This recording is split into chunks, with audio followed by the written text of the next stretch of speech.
اعوذ باللہ من الشیطان الرجیم بسم اللہ الرحمن الرحیم۔ السلام علیکم ناظرین، آج کی اس ویڈیو میں ہم حضرت لوط علیہ السلام کا مکمل قصہ آپ کے لیے پیش کرتے ہیں۔ تو شروع کرتے ہیں اللہ کے نام سے، بسم اللہ الرحمن الرحیم۔ ناظرین، حضرت لوط علیہ السلام نے اپنے چچا ابراہیم علیہ السلام کے ساتھ مصر چھوڑا اور فلسطین کے شہر صدوم کی طرف روانہ ہوئے، جو بحیرہ مردار کے مغربی کنارے پر تھا۔ ناظرین، یہ شہر برائیوں سے بھرا ہوا تھا۔ اس کے باشندوں نے مسافروں کو لوٹا اور قتل کیا۔ ان میں ایک اور عام برائی یہ بھی تھی کہ ان کے مرد عورتوں کی بجائے مردوں سے جنسی تعلقات قائم کرتے تھے۔ اس غیر فطری عمل کے بعد صدوم شہر کے نام سے جانا جانے لگا۔ اس پر کھلے عام اور بے شرمی سے عمل کیا گیا۔ ناظرین، جرائم اور گناہ عروج پر تھے کہ اللہ تعالیٰ نے حضرت لوط علیہ السلام پر وحی نازل فرمائی کہ وہ لوگوں کو بلا کر ان کی بے حیائی ترک کر دیں، لیکن ان کی بد اخلاقی اس قدر پیوست ہو چکی تھی کہ وہ لوط علیہ السلام کے سامنے بہرے ہو گئے۔ اپنی غیر فطری خواہشات کے عادی ہو کر انہوں نے توبہ کی دعوت قبول کرنے سے انکار کر دیا، یہاں تک کہ جب لوط علیہ السلام کے رب نے اپنا ذکر بلند کیا، انہیں اللہ کے عذاب سے ڈرایا۔ اس کی بجائے انہوں نے دھمکی دی کہ اگر وہ ان کی برائی عادات کے خلاف مناتی کرتا رہا تو اسے شہر سے باہر نکال دیا جائے گا۔ ناظرین، اللہ تعالیٰ فرماتا ہے، لوط کی قوم نے رسولوں کو جھٹلایا جب ان کے بھائی لوط نے ان سے کہا، کیا تم اللہ سے نہیں ڈرتے؟ میں تمہارے لیے امانت دار رسول ہوں، بس اللہ سے ڈرو اور میری اطاعت کرو۔ میں تم سے اس کی کوئی اجرت نہیں مانگتا، میرا اجر تو صرف رب العالمین کی طرف سے ہے۔ کیا تم جہانوں میں مردوں کے پاس جاتے ہو؟ اسے چھوڑ دو، لیکن تم حد سے گزرنے والے لوگ ہو۔ انہوں نے کہا، اے لوط، اگر تم باز نہ آئے تو تم ضرور نکالے جانے والوں میں سے ہوگے۔ انہوں نے کہا، بے شک میں تیرے عمل کی طرف نفرت کرنے والوں میں سے ہوں۔ اے میرے رب، مجھے اور میرے گھر والوں کو ان کے اعمال سے بچا۔ بس ہم نے اسے اور اس کے گھر والوں کو بچا لیا، سوائے ایک بوڑھی عورت یعنی لوط علیہ السلام کی بیوی۔ ناظرین، حضرت لوط علیہ السلام کی قوم کے گناہوں نے ان کے دل کو رنجیدہ کر دیا۔ ان کی شہرت پورے ملک میں پھیل گئی، جبکہ وہ ان کے خلاف جدوجہد کرتے رہے۔ جیسے جیسے سال گزرتے گئے وہ اپنے مشن میں ڈٹے رہے، لیکن کوئی فائدہ نہیں ہوا۔ اس کے گھر والوں کے علاوہ کسی نے اس کی پکار پر لبیک نہیں کہا اور ایمان نہیں لایا۔ لوط علیہ السلام کی بیوی کافر تھی۔ اگر گھر سکون و آرام کی جگہ ہے تو لوط علیہ السلام اللہ تعالیٰ کا ذکر بلند کرے۔ کوئی نہ ملا۔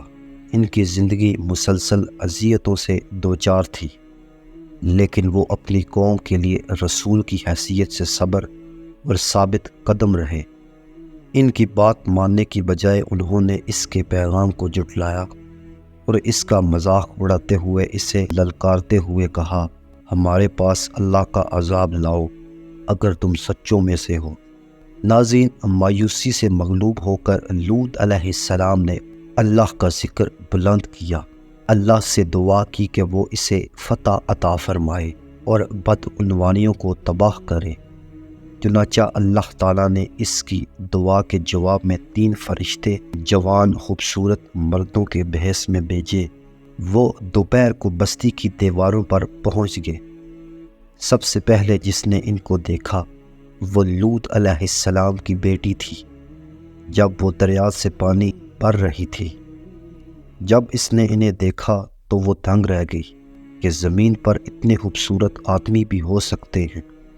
ناظرین، 3 آدمیوں یعنی فرشتوں میں سے ایک نے اس سے پوچھا، اے کنیز، کیا آرام کی جگہ ہے؟ اپنی قوم کے برے کردار کو یاد کرتے ہوئے حضرت لوط علیہ السلام کی بیٹی نے جواب دیا، یہیں ٹھہرو، اس وقت تک شہر میں مت جاؤ جب تک میں اپنے والد کو اطلاع نہ کر دوں اور واپس نہ آؤں۔ اپنا جگ دریا کے کنارے چھوڑ کر وہ تیزی سے گھر کی طرف بھاگی اور فرمایا، اے ابا جان، آپ کو شہر کے دروازے پر نوجوان مطلوب ہیں اور میں نے پہلے کبھی ان کے چہرے نہیں دیکھے۔ ناظرین، حضرت لوط علیہ السلام جلدی سے ان کی طرف بھاگے۔ وہ ان کے گھر بطور مہمان آئے۔ مہمان نوازی کے بعد انہوں نے اس سے پوچھا، وہ کہاں سے آئے ہیں اور کہاں جا رہے ہیں؟ ناظرین، انہوں نے حضرت لوط علیہ السلام کے سوالوں کا جواب نہیں دیا۔ اس کے بجائے انہوں نے پوچھا کہ وہ ان کی میزبانی کر سکتے ہیں۔ انہوں نے ان کے ساتھ بات چیت شروع کی اور ان پر اپنے لوگوں کی نفرت انگیز فطرت کو متاثر کیا۔ لوط علیہ السلام ہنگامہ آرائی سے بھرے ہوئے تھے۔ وہ اپنے مہمانوں کو ناراض کیے بغیر انہیں راضی کرنا چاہتے تھے۔ وہاں رات نہیں گزارنا چاہتے تھے، لیکن ساتھ ہی ساتھ وہ ان کے ساتھ متوقع مہمان نوازی بھی کرنا چاہتے تھے، جو عام طور پر مہمانوں کو دی جاتی ہے۔ بہرحال انہوں نے اس خطرناک صورتحال کو سمجھنے کی کوشش کی۔ آخرکار انہوں نے ان سے گزارش کی کہ وہ رات ہونے تک انتظار کریں، اس کے بعد کوئی انہیں دیکھ نہیں پائے گا۔ ناظرین، جب شہر پر اندھیرا چھا چکا تو حضرت لوط علیہ السلام اپنے مہمانوں کو اپنے گھر لے گئے۔ کسی کو ان کی موجودگی کا علم نہیں تھا، تاہم لوط علیہ السلام کی بیوی نے جیسے ہی انہیں دیکھا تو وہ خاموشی سے گھر سے باہر نکل گئی تاکہ کسی کی نظر ان پر نہ پڑے۔ وہ جلدی سے یہ خبر لے کر اپنے لوگوں کے پاس پہنچی اور جنگل کی آگ کی طرح اسے تمام باشندوں تک پہنچا دیا۔ لوگ لوط علیہ السلام کی طرف لپکے۔ ناظرین، حضرت لوط علیہ السلام نے جب ہجوم کو اپنے گھر کے قریب آتے ہوئے دیکھا تو دروازہ بند کر دیا، لیکن وہ اس پر ہاتھ مارتے رہے۔ انہوں نے ان سے التجا کی کہ ان مہمانوں کو تنہا چھوڑ دیں اور اللہ کے عذاب سے ڈریں۔ انہوں نے ان پر زور دیا کہ وہ اپنی بیویوں کے ساتھ جنسی خواہش کی تکمیل کریں، کیونکہ یہ وہی ہے جسے اللہ نے حلال قرار دیا ہے۔ ناظرین، لوط علیہ السلام کے لوگ اس وقت تک انتظار کرتے رہے جب تک کہ وہ اپنا مختصر خطبہ ختم نہ کر لیں، اور پھر وہ ہنسنے لگے۔ ہوس میں اندھے ہو کر انہوں نے دروازہ توڑ دیا۔ حضرت لوط علیہ السلام کو بہت غصہ آیا، لیکن وہ ان بے حیا لوگوں کے سامنے بے اختیار کھڑے رہے۔ وہ اپنے مہمانوں کے ساتھ بدسلوکی کو روکنے میں بے بس محسوس ہوئے، لیکن وہ مضبوطی سے ہجوم کو التجا کرتے رہے۔ اس خوفناک لمحے میں ان کی خواہش تھی کہ وہ انہیں اپنے مہمانوں سے دور دھکیلنے کی طاقت رکھتے۔ اس بے بس اور غم کی حالت میں دیکھ کر مہمانوں نے اس سے کہا، تم فکر مند اور خوفزدہ نہ ہو، ہم فرشتے ہیں اور یہ لوگ تمہیں کوئی نقصان نہیں پہنچائیں گے۔ ناظرین، یہ سن کر ہجوم خوفزدہ ہو گیا اور لوط کے گھر سے فرار ہو گیا، اور جاتے وقت اسے دھمکیاں دیتے ہوئے فرار ہو گئے۔ فرشتوں نے حضرت لوط علیہ السلام کو خبردار کیا کہ وہ طلوع آفتاب سے پہلے اپنے گھر سے نکل جائیں، سوائے ان کی بیوی کے، اپنے تمام اہل خانہ کو ساتھ لے کر۔ ناظرین، اللہ تعالیٰ نے پھر ان پر اپنا عذاب نازل کرنا چاہا۔ زلزلے نے شہر کو ہلا کر رکھ دیا۔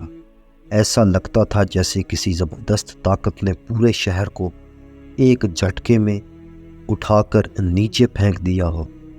پھر شہر پر پتھروں کا طوفان برسا۔ لوط کی بیوی سمیت سب کچھ تباہ ہو گیا۔ ناظرین، قرآن پاک نے اس واقعے کو درج کیا ہے۔ اس کا مطلب ہے، پس ہم نے اسے اور اس کے گھر والوں کو بچا لیا، سوائے ایک بوڑھی عورت کے جو پیچھے رہ گئی۔ پھر ہم نے باقیوں کو ہلاک کر دیا اور ہم نے ان پر پتھروں کی بارش برسائی۔ یقیناً اس میں ایک نشانی ہے، لیکن اس میں سے اکثر ایمان لانے والے نہ تھے، اور بے شک تمہارا رب غالب رحم کرنے والا ہے۔ ناظرین، اسی طرح حضرت لوط علیہ السلام کی قوم تباہ و برباد ہو گئی، اور ان کی بستیاں اور نام و نشان روئے زمین سے مٹ گئے۔